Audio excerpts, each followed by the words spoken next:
Hello, this is Photography Gamer, welcome back to the channel. Today I'm reviewing Sea of Thieves for the Xbox Series S. The game is also available for the Xbox One and Microsoft Windows. Sea of Thieves is a first-person action-adventure game developed by Rare. You play as a pirate in an open world where you explore the sea solo or with other players in larger crews. So what is the game like to play? Well, firstly you have to create your pirate, but sadly Sea of Thieves doesn't have a character creator. Instead you have a randomly generated group of pirates you can peruse until you find one that suits your style. It is a little bit disappointing that they didn't allow gamers to create their own, but the templates are pretty good.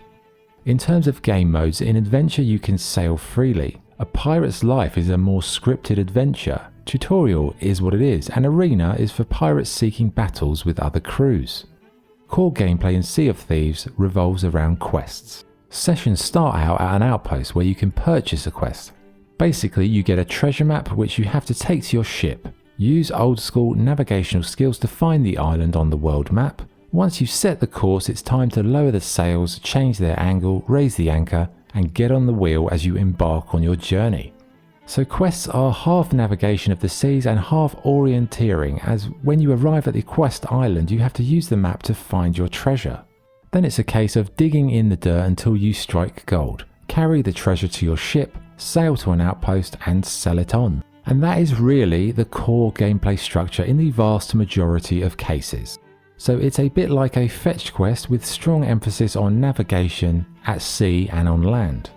There are also delivery missions where you can take supplies from one place to another, and as you explore you will stumble upon special gems, abandoned treasures and other things that you can sell at outposts. So in principle it's quite a simple premise.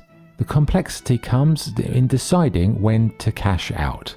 Sea of Thieves is an online game, which means other players are roaming the seas at the same time as you. They may be friend or foe, so if you've got 10 treasure chests and a boat full of gems, you might want to go cash it out. Because if a hostile player attacks your ship, sinks it and kills you, they'll steal your treasure and you're essentially wasted the last few hours of your gaming session. It can be a little bit annoying, but it does add a constant sense of jeopardy to the mission structure.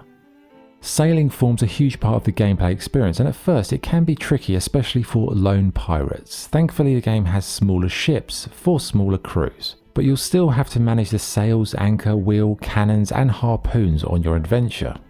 When your ship takes damage you can use wooden boards to repair the area, but if you neglect this then your ship will start to fill with water and it will eventually sink. Thankfully you've got a trusty bucket to help clear the flooded areas. Sailing relies on the wind, and how you use it depends on your speed. The amount of the sail you lower, the angle it is, and how you use the wheel, it all becomes integral into speedy navigation of the seas. One area of the game that felt undercooked was the combat. Whether it be the melee or ranged skirmishes, it really just felt like an afterthought. But it's not just sailing, treasure hunts and fighting. You've got a wide array of items such as the looking glass to survey the sea, a tankard for a good old booze up, fishing rods, or a wide array of musical instruments for a celebratory dance-off. The game recently added some new content focusing on Pirates of the Caribbean, where you get to meet Jack Sparrow and go on a much needed adventure, adding a little bit more depth to the standard quests. Finally, the game features a huge array of cosmetic items, and the amount of microtransactions here is quite remarkable. Whether it's paying £5 for a pet dog, £1.79 to alter your pirate's face, or the seasonal plunder passes. It felt at times more like a free-to-play game, and it seemed a little overzealous for a fully paid, release. Graphically the game has a colourful and vibrant style similar to games such as Fortnite. The ocean effects are pretty good, and overall I found the game to be very pleasant visually. Sound-wise the music is pretty good as well. It suits the kind of fun pirate theme. But sadly the voice acting is patchy, with only a few sentences voiced and most of it is just skipped.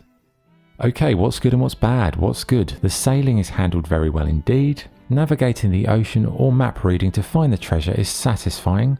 The game features plenty of customization, it's easy to pick up and play for a quick session, and even on the easiest missions you always have that sense of danger because you don't know where the other players are.